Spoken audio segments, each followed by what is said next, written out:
शकतो. म्हणजे प्रभूमध्ये वाढण्यासाठी, प्रभूचं काम करण्यासाठी आपल्याला पवित्र आत्म्याचीच गरज आहे.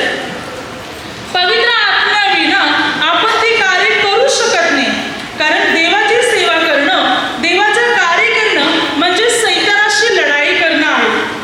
देवाचे कार्य साधे सोपे मिळत नाही. देवाची सेवा करत असताना सैतान अनेक अडथळे आपल्या पुढे मांडणार.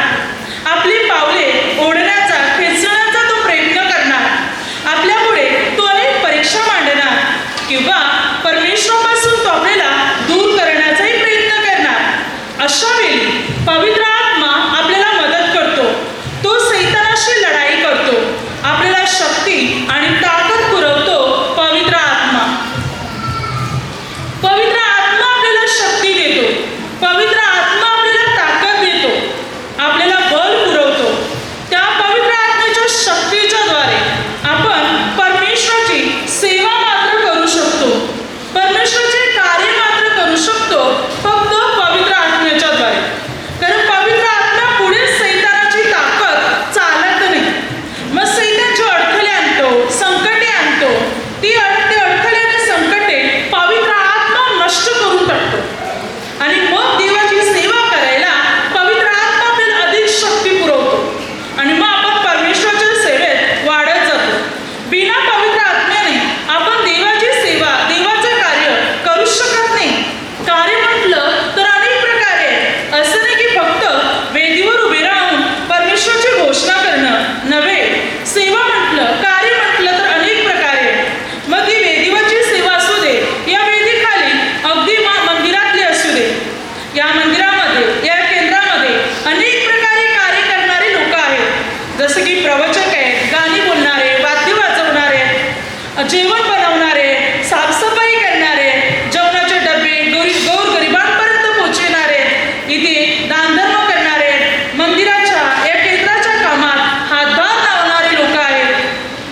अनेक कार्य, अनेक जबाबदाऱ्या ते पार पाडणारे, किंवा केंद्राचा जे काही व्यवसाय किंवा जे दुकान आहे त्याच्यात काम करणारे लोक आहेत. अशा अनेक प्रकारे वेगवेगळे कार्य करणारे लोक आहेत जे परमेश्वराच्या मंदिरात सेवा करतात. या केंद्रात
भरपूर कष्ट मेहनत घ्यावी लागत नाही.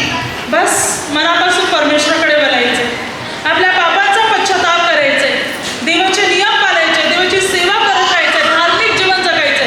काही खर्च करावा लागत नाही. मग पवित्र आत्मा पाहते व्यक्ती खरोखर मग व्यक्ती तिचं हृदय माझ्यासाठी शुद्ध केलेले परमेश्वरची आज्ञा पाळत आहे. मग पवित्र आत्मा आपल्यावर उतरणार. मग पवित्र आत्म्याने आपण भरले जाणार आणि परमेश्वराची सेवा करू लागणार. म्हणून त्यासाठी आपल्याला परमेश्वर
जेव्हा